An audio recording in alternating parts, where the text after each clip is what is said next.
Много ви обичам, много ви се радвам, много сте ми хубави, много сте ми усмихнати днес. Благодаря ви много!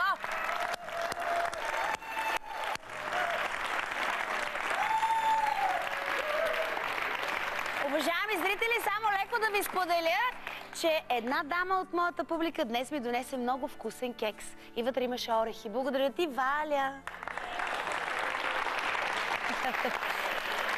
И вие здравейте, мили мои телевизионни зрители! Разбира се, че сте с Поделено с Камелия по TV7 ток-шоуто, което не обича да се застоява на едни и същи теми и винаги ви изненадва с нови истории.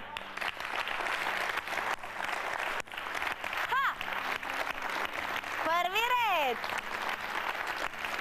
А днешния ден ще си говорим за хората, които не обичат да скучаят, да се застояват, не обичат никакъв такъв живот и предпочитат да се отдадат на хазарта. А сега ще хвърляме зарове. Първи при мен ще бъде един мъж, който определя себе си като комарджия до мозъка, до костите на мозъка си. Има ли там кости всъщност? Може би до други кости, не знам. По време на комунистическия режим той се научил да играе на карти и зарчета, а мечтата му била да се ожени за чужденка и да замине в чужбина. Бре, че желание има. Дали успял обаче да изпълни, ще разберем само след малко. Моля, посрещнете Ангел Козев.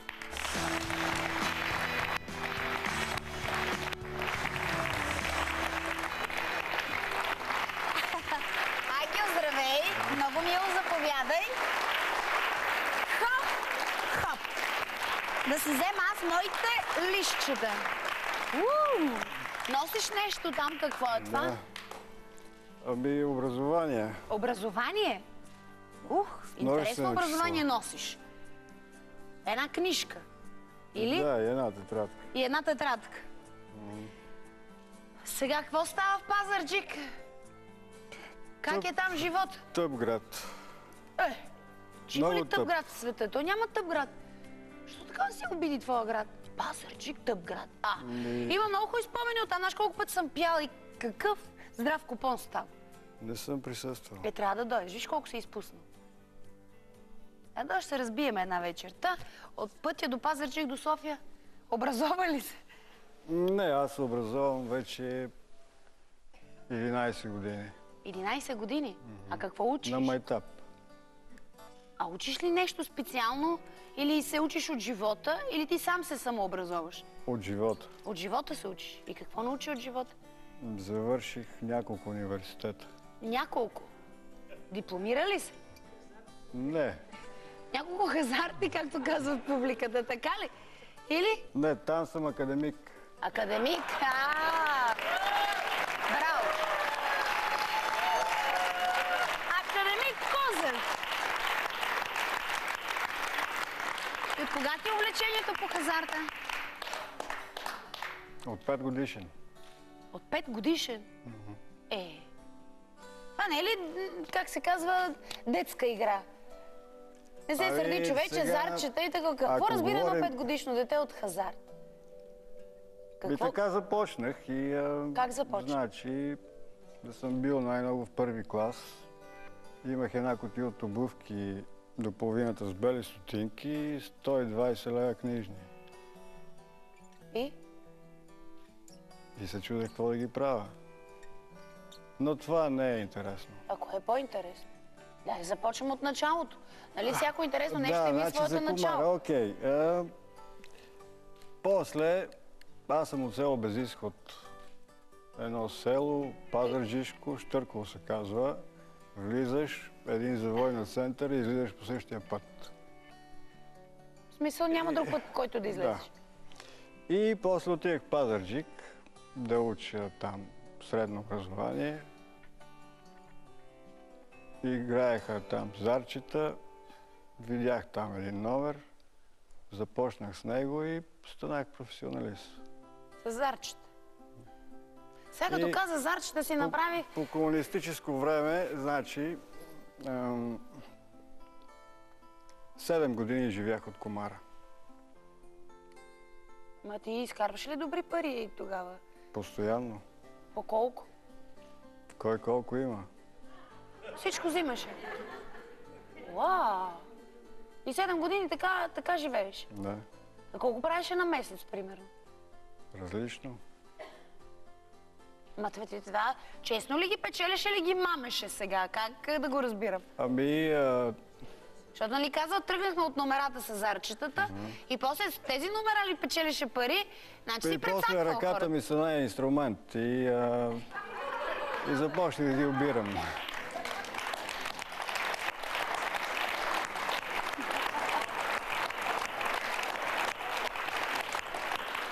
Чакай сега.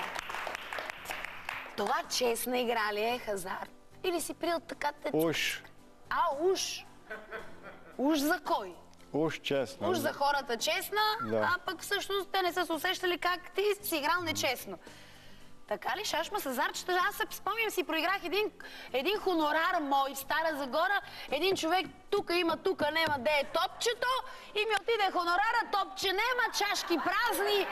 Отиде камеля, рева, с празни чубове. И той е знал този номер, да знаеш. И този човек е знал такъв номер. И ти ли така, чук, щипне зарчето с този пръст и го няма, а?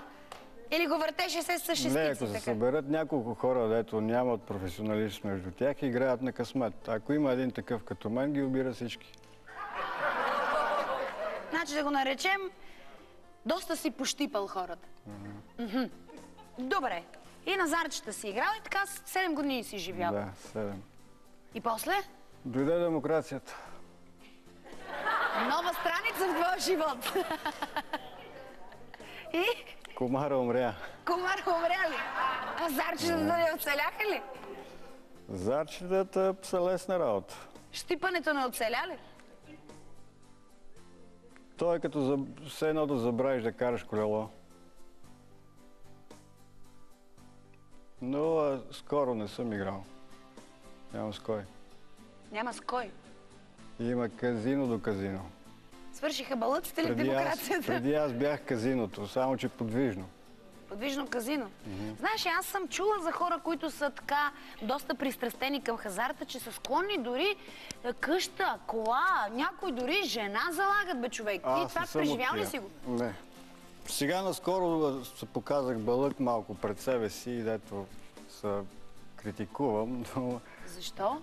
В каква светлина балък си се представил пред себе си? Какво си направил?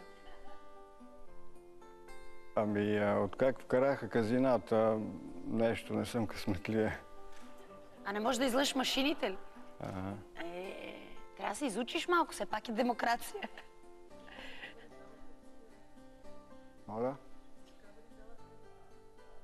Не ги гледам тия глупости. Не гледаш филми? Филми гледам. С хазарт. Не се ли учиш от тях? Само хубави филми гледам. Някой фанал ли е някога тебе, когато си лъгал? Невъзможно. Човек, верно ли? Никога ли не си хващал? А сега как се развива твой живот? Аз с какво се занимаваш? Дойде демокрацията, комара умря. И си зададах въпроса, викам, сега какво да правя? Остави си носа, ще падне. И си смених професията с най-старата професия на света. И викам... Това с проституция ли? Нещо такова. Ама ти ли? Жиголо ли си стане? Не. Сутеньор? Нещо такова. Нещо такова или такова? Такова. Такова си стана. Верно. Да, това ми по време на демокрацията. Втората професия в живота. Като комара го поддържах постоянно. А ти не си се отказал от него? Да. Играя машини, играя рулетка. Рулетка? И преливаш. От хазарт в сутеньорство, сутеньорство в хазарт и си пълниш така от ляво Един дясно. път ходех в едно голямо казино, колко тая зала. Ма къде ходи? По-голямо от това, значи... В България ли? Или в В чужбина? Амстердам. А в Амстердам? И една леличка играеше само с един жетон на едно число. 13. И аз викам, пай да дойде 13. И дойде 13. Очудих се. Че позна. Да, застоях се, жетона си остана там, викам да дойде пак 13. Пак се завъртя, пак дойде 13. Ама ти заложи ли и ти? Не. Не. Само гледаш. До тогава ме беше страх от рулетката. Там става цяло лято за един ден. Чакай сега, ти ги колко... Много така ме кефи как гордо разказваш за тия неща. Как си харесваш хазарта, как си се отдал, как си така пощипвал хората, па 7 години си живял, па си тръгнал, па си станал сутеньор, па си познавал числа на рулетка в едно казино в Амстердам. Дали знаеш, че тия неща малко така не са законни? Да, няма значение. Ма ти така ме кефиш как с гордост ги говориш. Кефиш си се, нали? Ага. Кефиш си. Още не се кефа, още не съм започнал. Притеснено ми е. Значи предстои ми интересен след обяд. На мене с тебе. Предстои ми интересен разговор. И неведнъж не са те хванали. И неведнъж нещо не си пострадал от това, така ли? Имаше хора, дето не издържат на загуба. Вадили са ми ножове, пистолети.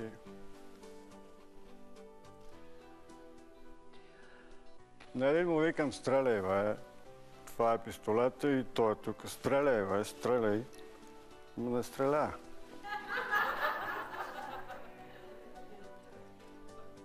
Взех манечанта пари. Ти като цяло хазартно подхождаш. Дори тази ти реакция е хазартна. Играта беше на късмет за него, но не Да не ме издържа запалиш на това загуба. запалка сега. Не, аз така си я държа. А ти сега си играеш, добре.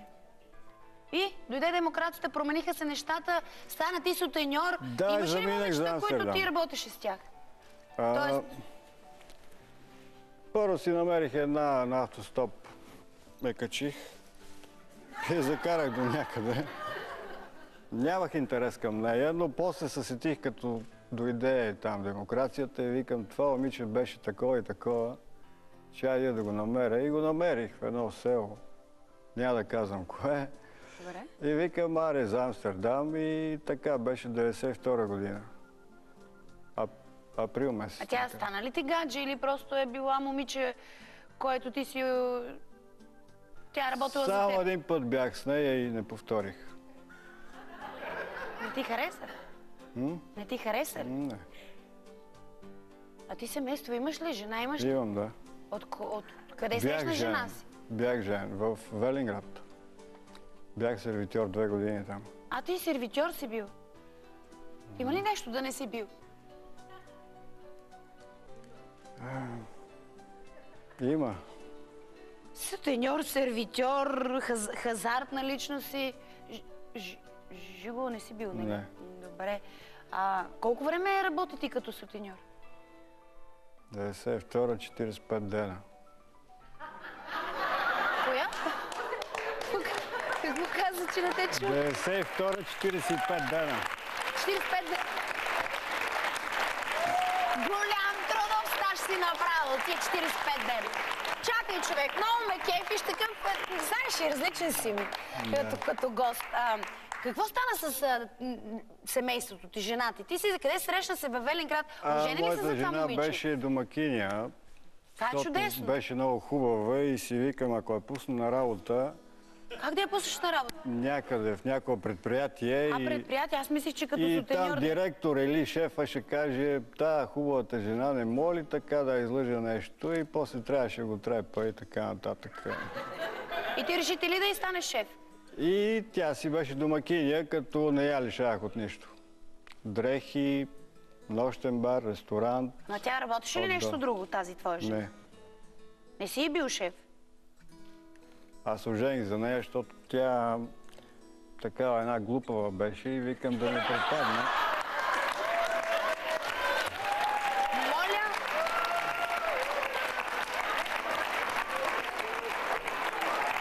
Какво била глупава? Беше глупава. Защо глупава, бе, човек? Как си преценил, че е глупава? Защото е била домакиня ли? Един добър комарджия е преди всичко психолог. Психолог. Аз мислих, че жената не е можала кръстословици да решава. Аз бях на 23 години, тя беше на 19. Малка.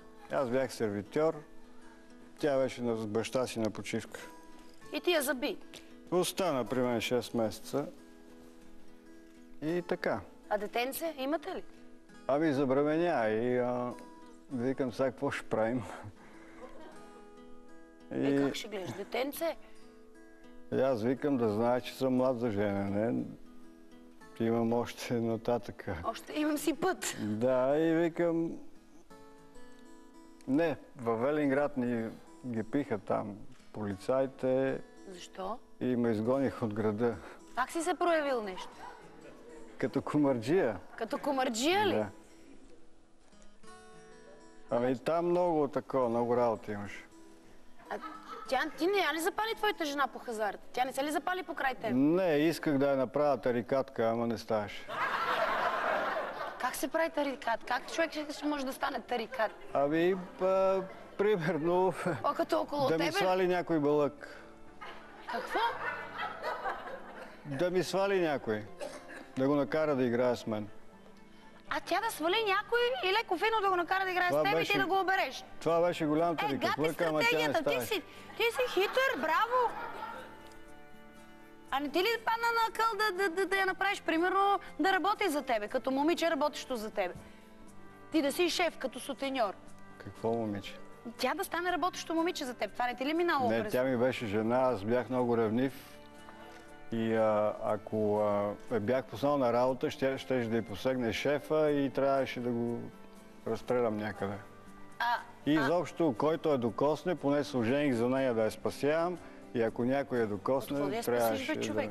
Така ли се жени човек за момиче да го спаси? От какво я спаси това момиче? Ми беше бременна, какво прави? Боже, човече, ти интересна история извади. Има ли още какво да ми кажеш? Написал съм. Написал си го? Ще ми го прочетеш. Само след секунди. Скъпи зрители, заложете на сигурното и останете с нас. След малко ще продължим с нови гости, разбира се. Вашата история има значение. Запишете се за участие на телефон 80 66 366 с код за София 02 или на мобилен 0879 99 80 41, както и на адрес София 1421, улица Червена стена 4. Не забравяйте да посочите телефон за обратна връзка.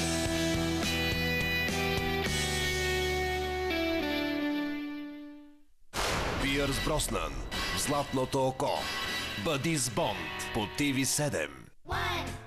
Всеки ден детето се сблъсква с неща, които не са му по мярка. Затова, когато ми поиска шоколад, му давам такъв, който е специално създаден за него. Киндер шоколад. Защото е точното количество. Защото има повече мляко и по-малко какао. И защото детето ми обича киндер толкова много. Киндер шоколад. Създаден специално за деца.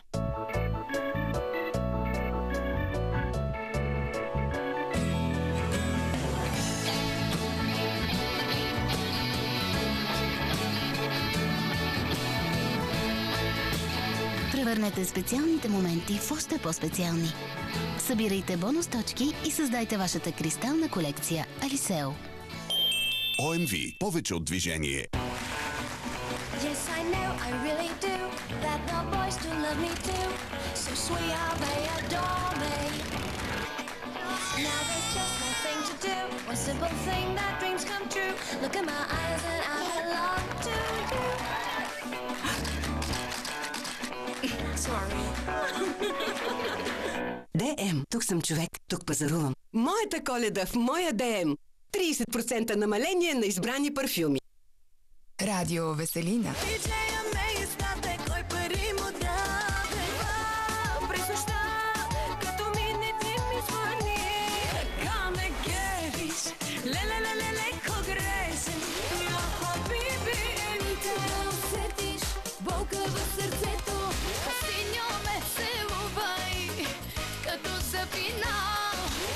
Радио Веселина. Поп-фолк хитове от вчера и днес. Здрави независимо от времето с Спектрум. Спектрум са витамини и минерали с органичен произход, което гарантира по-доброто им усвояване от организма. Търсете витамините със знак органичен произход от Валмарк. Тържеството чак до вечера. Искам баба да ме види. Опа! Ще трябва да го изперем преди да излезем.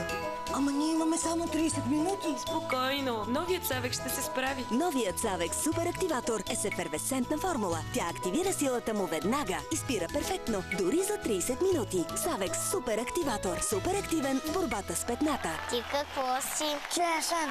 Алхайш на цветен. С нови парфюмни аромати.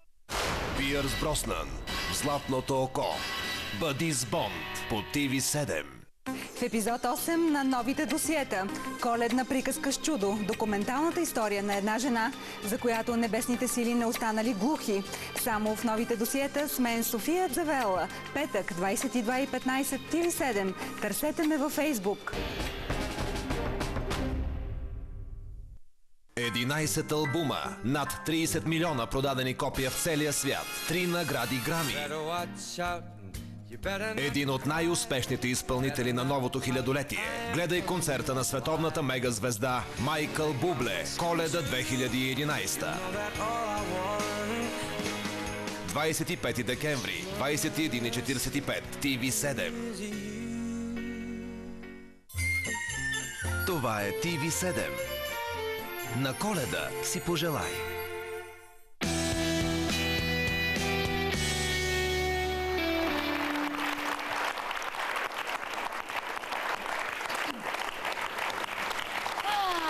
Привет отново от студиото на Споделено с Камелия. Преди рекламите си говорихме по темата хазартен живот, заедно с Ангел Кузев. С нас вече е и Румяна Петрова, председател на Фондация за безбрачните самотни родители. Здравей! Благодаря. Руми, чули историята на моя първи гост, Споделено с Камелия? Много странна история. За съжаление, хронологията не можах да я проследя много добре, защото много дълго разказваше от детството. Ама чух аз за една демокрация, че дойде, оттам малко ми се изгубиха нещата, ама... До детството до сега, но в крайна сметка човек така се е определил живота.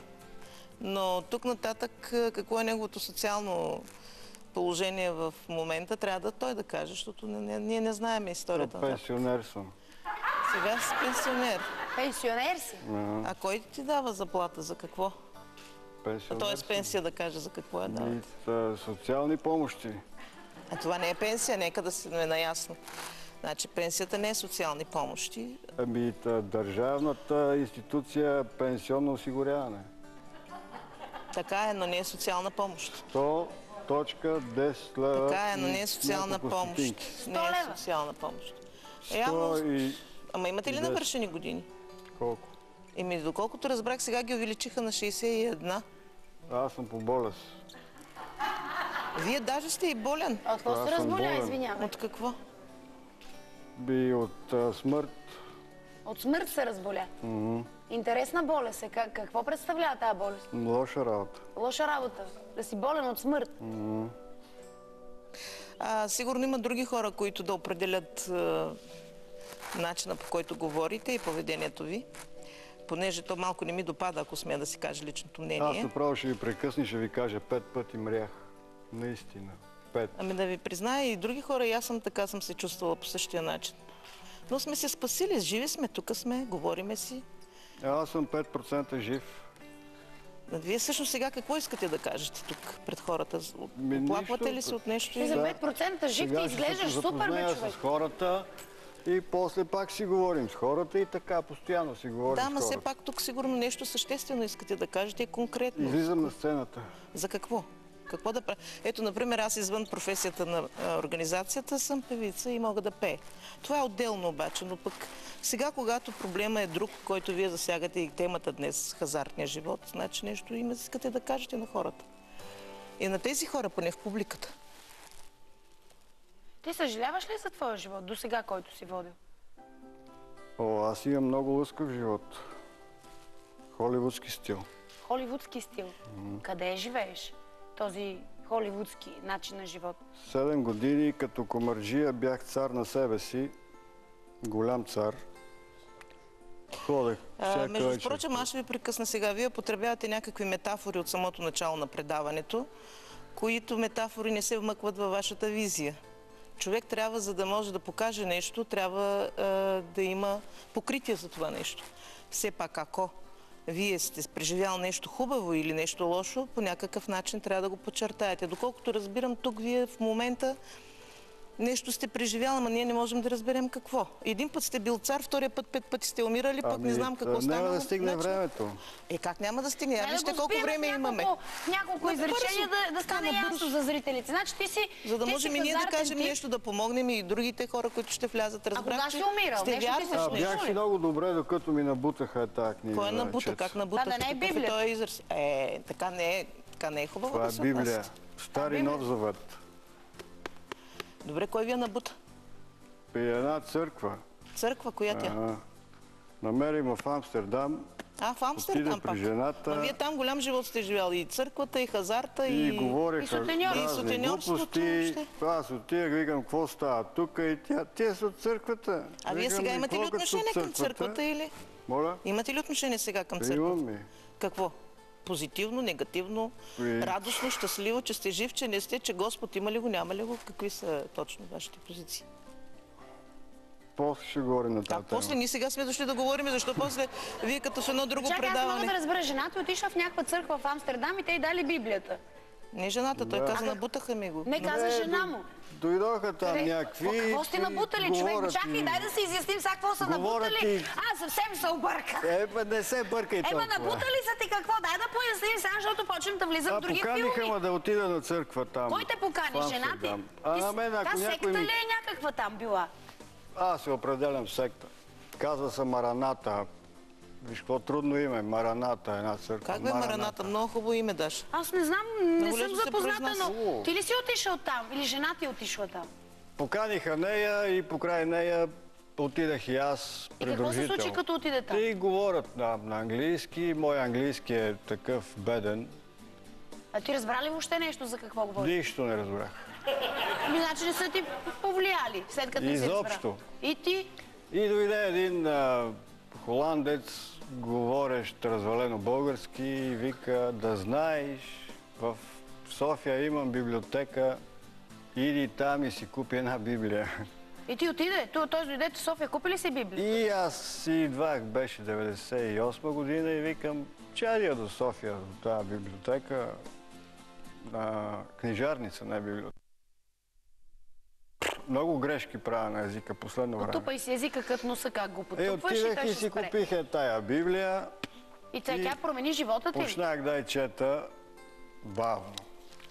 Така. Ти си чел Библията като книга? Да. Каза бавно. Понеже сигурно бързо мисли човека бавно. Не, аз бавно хода, бавно говоря, бавно ям, бавно всичко правя. Значи трябва да ти направя 10 предавания да разберем какво се е случило. Като бавно ще разберем. И така четах една година и 3 месеца. Браво. Година и 3 месеца. Страшно време. Да. И какво те промени тази книга? Какво ти даде? Или ти взе нещо? Промени ми танците на дансинга. По-бавно ли почна да танцуваш? Не, танцувах си за кеф. Като ходех всяка вечер на дискотека в Амстердам. Между другото, предстои да влезе в предаването една психоложка, която може би ще определи, лечителка бих казала, която популярна, която може би ще определи и ще квалифицира вашето поведение. Обаче преди да дойде психоложката, време е да поканя при нас още един гост, който ще коментира случая на Ангел. А той става все по-интересен и все по-заплетен. Така, следващият ми гост е преподавател в Богословския факултет в Софийския университет и ще даде своя съвет на нашия герой. Моля, посрещнете доцент, доктор, дякон Иван Иванов.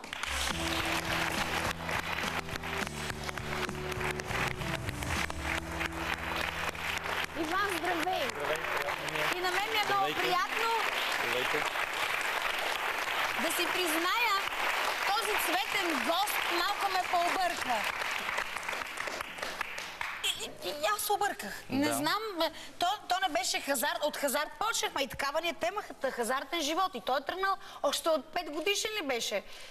За хазарт. Зарчета, така разбрах до някъде. Демокрация, променил се Амстердам, станал е сводник, жена, забременил я, спасил я, като се оженил за нея. После изведнъж се появява църква, Библия и се обърках. До тук така успях нещо да разбера и се обърках. Вижте сега, това, което поне в началото успях да видя в предаването е, че господина, както всеки един нормален човек, разбира се, търсил възможност за осъществяване, може би, на някакви свои лични човешки мечти, които, може би, по някакъв личен проблем, може би социални проблеми или някакви взаимоотношения, които са го затруднили, не са му дали такава възможност. Оказва се обаче, че той наистина прави една добра изповед, обективно погледнато, нещо, което е много, много рядко явление, да си признаеш, нали, да кажем буквално, пред цялото общество. Да, непознати хора. Да си признаеш състоянието. Той избрал мене за свещеник да се сподели. Може би е намерил начин да наистина по този... Да, той дойде да се сподели. Да разкрие някакси, да разкрие душата си. Това разкриване... Два пъти по-малка и споделена радост е два пъти по-голяма. Това е... Правилно е така. Значи господинът разкрива душата си по един свой си начин, разбира се. Имам чувство и аз, че може би... Не, може би има... Или не иска да го каже. Може би има нещо, което не иска да каже, тъй като една изповед, погледнато, ако щем, както традиционно или богослужебно, или юридически, ако щете, дори в древност, поне аз съм се занимавал с такива проблеми, тя е трябвало да бъде отключена, за да може да бъде перфектната изповед, да излезе изцяло, да завладее както този, който се изповядва, така и пред когото се изповядва. В случая той се изповядва пред теб. Да го отпуснем още малко. Не знам, това е вероятно. Това е, може би, неговият начин да се позиционира, да се представи. Виждаме, че използва различни начини, дори средства на изразяване на своето поведение на изказ. Той използва материали, с които борави, т.е. прехвърля, например... И метафори, въобще по различен начин се изказва. Това е нормално за един човек, който може би по някакъв начин се притеснява да каже реално какво е. Или е в невъзможност да определи себе си какво е. Има и такава вероятност. Да. И? Библията къде е? Къде е Библията? Неговата. В мозъка. Да, интересен въпрос. Много добре, ако е там. Интересен въпрос. Библията е в сърцето на вярващите. В сърцето на вярващите. Вярваш? Не, забравям ги. Забравяш. Те оказали ли са някакво влияние изобщо това четене? Аз не разбрах. Оказало ли някакво влияние на вашето състояние? И променило ли ви живота по някакъв начин? Да, на мен ми го промени. Към добро ли? Към много лошо. Лошо? Бога ми, за първи път чувам подобно нещо. Какво ти се случи? Когато ти прочете за година и 3 месеца ли каза, че си я чел? Какво ти се случи после? За година и 3 месеца, както се я четех, и ми пукаха пръстите. Пукаха ти? Те, между впрочем, са ви много красиви. За Давид, на вие или на ти си говорим? Няма значение, зависи от водещия. Аз говоря на ти, защото така се чувствам по-близка. На ти да си говорим, да. С гостите си. Да запознаем наново. Ангел се казвам. Да. Ти? Аз съм Иван. Иван. Добре, значи ти си експерт, тук знаеш работите. Интересува ме къде, в кой псалм пише правилното пукане на пръстите ми. Значи, по отношение на ето този начин на вашето общуване, ако трябва да го определя, в този случай не касае нищо, за което говори Свещеното писание на Стария и Новия Завет, тъй като всичко това, което касае тялото, не е толкова важно. Физическото, да, разположение на тялото. Нали? Той говори за пукане на пръста или там някакви други неща, които се случват. Физическото разположение на тялото в процеса на четене на Библия. Четене или пък тълкуване на Свещеното писание въобще няма никакво значение, тъй като става въпрос. Свещеното писание, текстът е начин човек да достигне, ако се в зависимост от неговите възможности, по-близо до Бога. Да му се изяснят някои неща по отношение на неговото спасение, принципно. Ако ви позволите да перефразирам вашите думи, Ангел, Библията да не те разрушава, бе, човек. Тя физиологичният ви проблем, господине, физиологичният ви проблем не касае духовния. Нека да сме наясно. Ама той се чувства, според мен би се почувствал различно и не много добре, когато си я прочел. И дори физически. Като я прочетах, казах за Бога, че е много гаден, много лош, големия. Чакайте, може ли така се говори за Бог? А за Исус Христос казах, че е голям газар. Това беше. Това не е ли богохулстване, бе, Бога ми? Значи такива определения наистина църквата може да ги определи като богохулство. Вие сте много права. Ама да не би в него да имало... Извинявай много. Господ постоянно се заканва. Ще ви таковам, ще ви таковам, ще ви таковам и ще ви таковам. Наистина Библията има много... Може и да ни ви таковам. Да, в Библията има този законодателен елемент на възпиране и така нататък. Само това ме интересува. За пръстите, правилното пукане на пръстите ми. Това няма никакво значение по отношение на вашата душа. Добре, аз ще покажа нещо. Чакай малко. Да не си обладан от зъл дух бил в тебе, бе, човек. Бъде тръгнал да излиза. Много.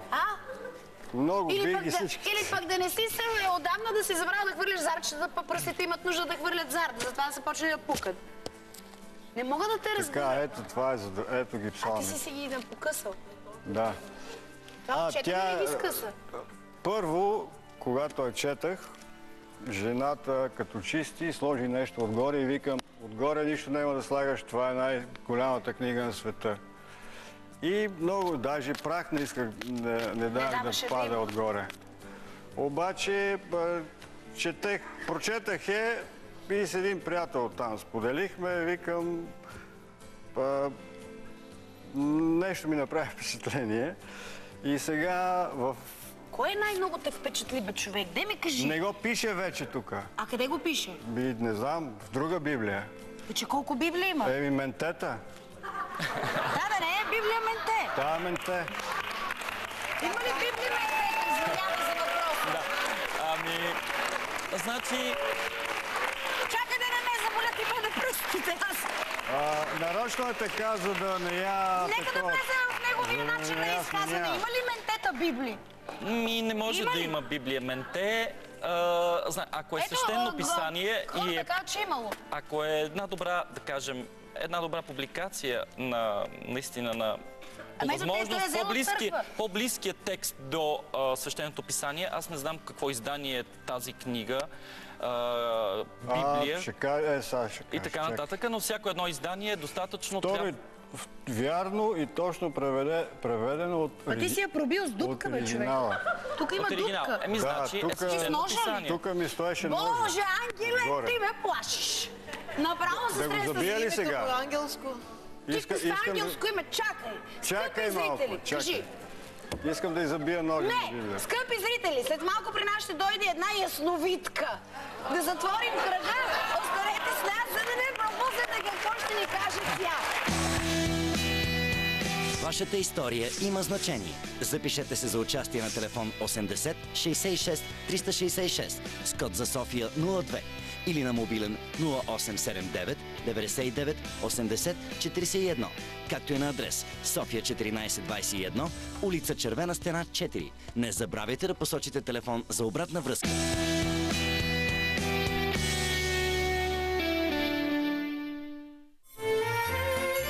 Това е TV7.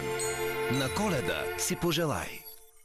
Като експерт по подаръците ви препоръчвам празничната опаковка Arthro Stop Rapid Plus. Кажете стоп на дискомфорта в ставите. С всяка опаковка 90 таблетки получавате подарък. Новия Arthro Stop Gel. Първа помощ при мускулни и ставни напрежения. Arthro Stop Rapid Plus. Полезният подарък. Мечтали ли сте за скандинавско русо, без жълти оттенъци и без изсушена коса? Пригответе се за новите Garnier Color Naturals. Ледено руси. Формула с 3 подхранващи масла и неутрализиращи съставки за ярко русо без жълти оттенъци. Пригответе се за ледено руси. Новата серия Garnier Color Naturals Ледено руси. Погрижи се за себе си. Garnier.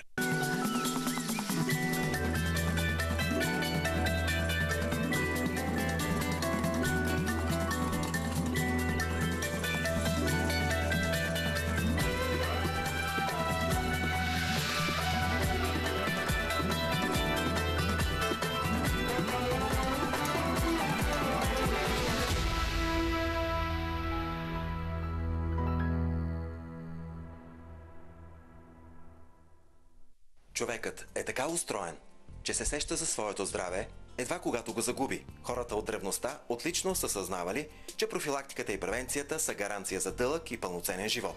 Компания International Health предлага уникална формула – комплекс Г132. Мои пациенти ползват продукта комплекса Г132 повече от 1 година и се чувстват отлично. Повече от 15 години имам диабет тип 2. В продължение на 9 месеца употребявам комплекс Г132. Кръвната ми захар намаля с повече от 9 единици, както и болките от полиневропатията. Комплекс Г132 повишава имунната система, тонизира организма и премахва стреса. Препоръчва се като допълнение към лечение с лъче и химиотерапия и всички хронични болести. От любов към живота. Нека се погрижим за нашето здраве, докато е време.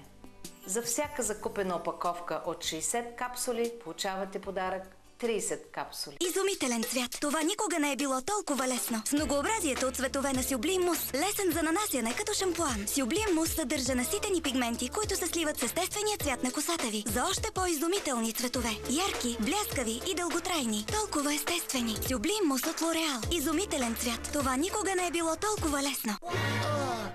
Ела на 21 и 22 декември, сряда и четвъртък, от 17 до 20 часа в Сердика център.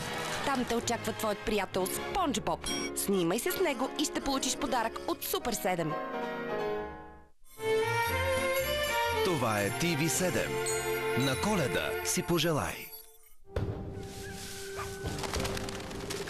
Всички пътища водят към Рим. Всичко ще мине добре. Епичен. Героичен. Нека враговете му бягат от него. Цезар! Рим. Тази вечер. 22:45. TV7. Запознайте се с 15-те участника в първото актьорско реалити Star Machine.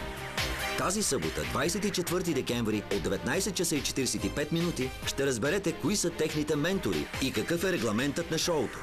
Ще видите 15 таланта в надпревара за голямата награда. 2 години във филмовата академия на Ню Йорк. Star Machine.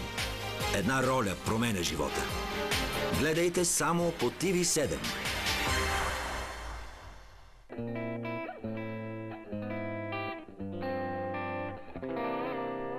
Гледайте извънредното коледно издание на предбанията. 25 декември от 19:45 по TV7, разбира се. Защото който гледа, печели. Който не гледа, не печели.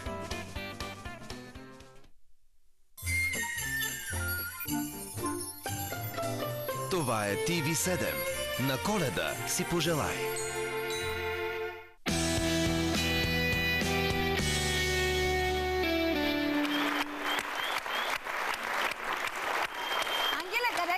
Ми пляскаш. Много странно ми гледаш в краката и ми ръкопляскаш. Не бях закарал до там. Сега закарах. А ти сега ме видя всъщност как изглеждам. Да. Здравейте отново, уважаеми зрители. Заплеснахме се тук по време на рекламите по TV7.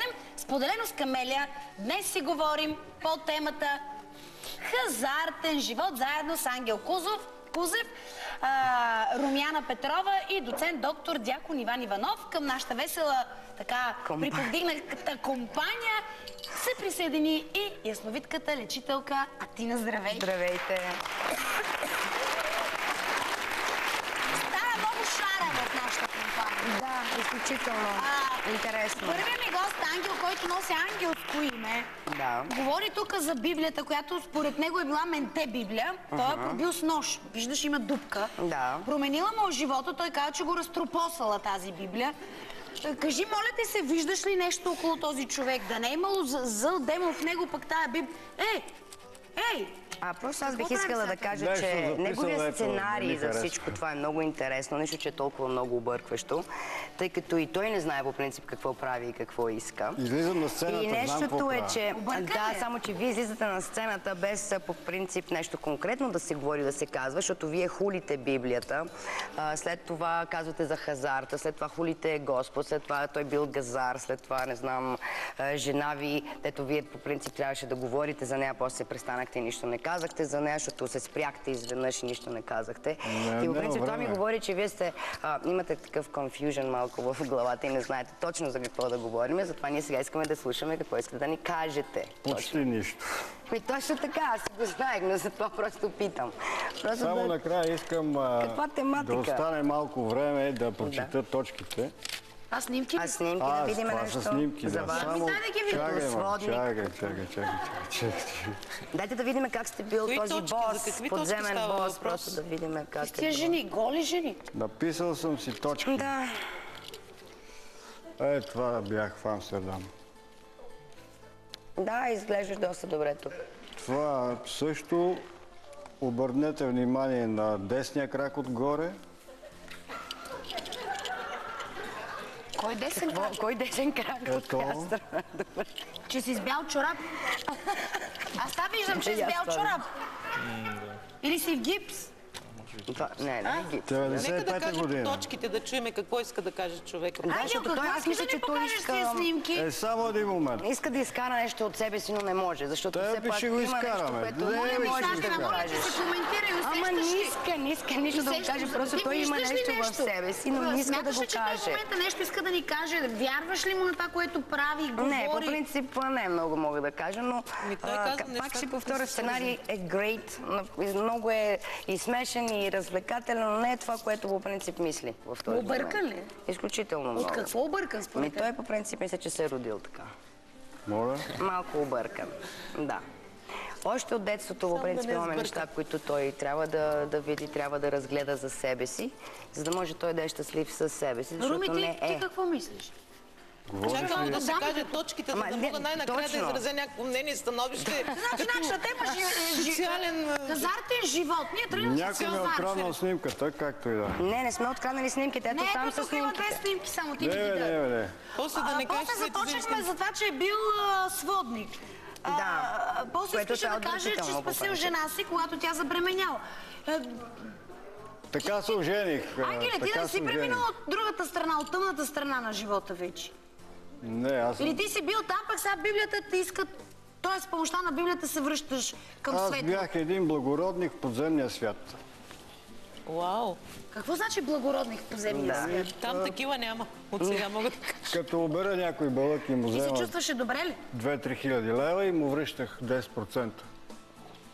Така се чувстваш благороден? Да има да се напие или да се прибере откъде това е. Докато сега казиното те обира и не ти връщат нищо. Ма това, чакай сега, ти си се така, чешал си егото, чувствал си се добре, че си му взел парите, па си му хвърлил 200-300 лева да... Малко ли са по комунистическо време? Ти спеше ли спокойно, когато взимаше чуждите, да обираше хората? Спомням си, че тогава бях в час, 24 часа в денонощието. Ма той може би заради това чак по време на демокрацията е провярвал. Да. И е прочел Библията, защото... Искаш да ми кажеш, че ти липсва този живот ли, Ангеле? 98 година. Липсва ти този живот ли? Липсва ти, че сега нямаш тия пари? Откраднаха ми 10 години от живота на мен. Кой ти ги открадна? Това. Библията? Библията. Значи, всъщност, може би Ангел иска по някакъв начин да покаже своята вяра. Разбира се, Ма това вяра ли е, покаяние ли е? Какво? Аз виждам, значи, човекът все пак демонстрира някаква вяра, но може би се притеснява да я, или не може да я определи, тъй като ние, ако трябва да квалифицираме вярата, нали, как точно да вярваме и какво точно сме като вярващи, наистина за всеки е трудно. За това всеки има нужда някой да го води. Например, църквата по нейните установени правила и традиция. Тя води своите вярващи. Той в началото на разговора квалифицира, че там, където е отишъл на това място, където са го запознали с Библията, той самият го квалифицира като секта. Тоест, той си дал ясна представа, че може би това не е точната и правилна вяра. В този случай и поведението, което демонстрира малко по-екстравагантно, говори наистина за едно неясно отношение дори към собствената му вяра. Мисля, че той ако просто заяви и каже, да, аз съм вярващ човек, мен Библията ме е спасила, ме е извела от този черен или пък тъмен, мрачен живот, за който той казва, или че... период от живота. Или период от живота му.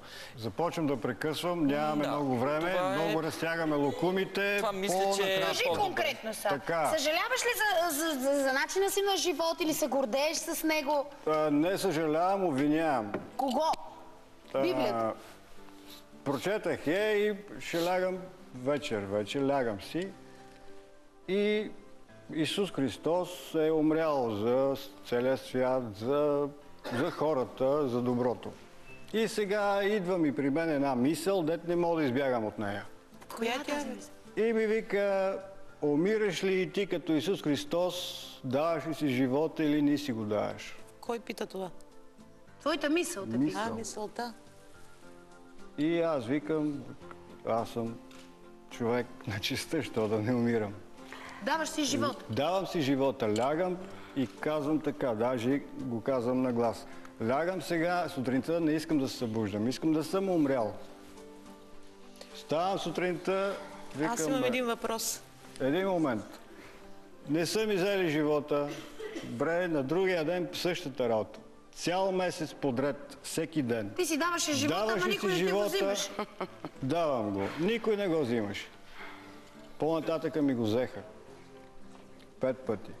Руми, да, това исках да питам аз. Дали в периода, в който сте си губил живота, някой ви е бил? Защото сте страдал. Дали сте ял бой, дали сте психически, т.е. физически малтретиран. А кой ти взе после живота, бе, човек? Аз бой не бях ял не беше, много ама дълго време. Кое е това време? Един път ядах бой, както и да е, това е друга история. Ангеле, ама кой ти взе после живота? Един месец си го дал, никой не ти го взел, после каза, че ти го взел. Кой ти го взе? Ами после говорим си по телефона с един приятел, затваряме телефона и след разговора започна да ми се... Съзнанието ми се върти обратно на часовниковата стрелка. Като шмиргел. В картини. Да? И шмиргела, като се шлифова нещо, изчезва. Да. Изчезва. И твоето изчезна ли? И сваля и викам, умирам. И бях на леглото, станах, викам на жената, умирам. Тя и какво? Викам, айде да ме изкарате навънка. И всички мисли ми изчезнаха за половин час. Не, за половин час. И какво се случи после? После намерих една скъсана. Тогава много пишех. Хубави работи пишех. Сядам в заведението, хвърли ги в Амстердам в канала. А точките? Да, дето искаме да прочетем. Точките обещава... Точките накрая ще ги прочетем. Нямаме време, Ангеле, след предаването ще бъдат точките или ще направим специално предаване за твоите точки? Да, майко така трябва защото трябва да ги видим докъде стигам. Само на последен въпрос ми отговори. Ако ти имаш избор, би ли избрал същия си живот или би променил нещо още от самото начало? Аз бях тръгнал за Холивуд. Беше тръгнал за Холивуд. Ма би ли избрал същия си живот или би избрал нещо друго? Последен въпрос ти задам. Да съм сводник и комарджия? Да. Комарджия може не сводник. Не сводник. Да. Благодаря ти, че беше толкова откровен. Да. Моля. Благодаря. Скъпи зрители, след днешното предаване мога само да ви кажа, когато става дума за телевизия, забравете за хазарта и заложете на сигурното. Гледайте Споделено с Камели утре, когато темата ни ще бъде мъже под наем. Сега ви ставам с програмата на TV7 и ви желая хубав и топъл след обед. Благодаря ви.